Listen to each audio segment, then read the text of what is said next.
মহাবিদ্রোহীর অনুক্লান্ত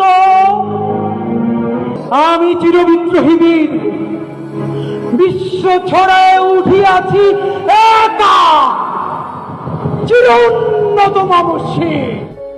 আমি ঘুরিনি, আমি পদ সম্মুখে যাহা পাই যাই চুরনি, আমি পাগল ছন্দ, আমি আপনার কানে নিতে যাই, আমি মুক্ত জীবনানন্দ। আমরা হয়তো মরে যাব, শহীদ হয়ে আল্লাহর কাছে পৌঁছে যাব, আর যতক্ষণ বেঁচে থাকি ততক্ষণ আধিপত্যবাদের বিরুদ্ধে লড়ে লড়ে নতুন বাংলাদেশের জন্য, ইনসাফের বাংলাদেশের জন্য নিজের জীবনকে জাহান্নাম বানাইয়া বাংলাদেশে নতুন একটা জান্নাত আনবো। প্রথম মনে হলো কি যে আমি ভাইয়ারে বলি, ভাই আল্লাহ যদি আমাকে নিয়ে যায় আমার বাচ্চাটার দিকে একটু খেয়াল রাখেন।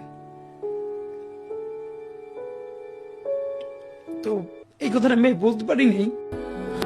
আমরা শুধু রাজনীতি করবার জন্য আর এমপি হওয়ার জন্য আসি নাই, আমরা নয়া রাজনীতি নির্মাণ করার জন্য এসেছি এবং ইতোমধ্যে নয়া রাজনীতির ছাপ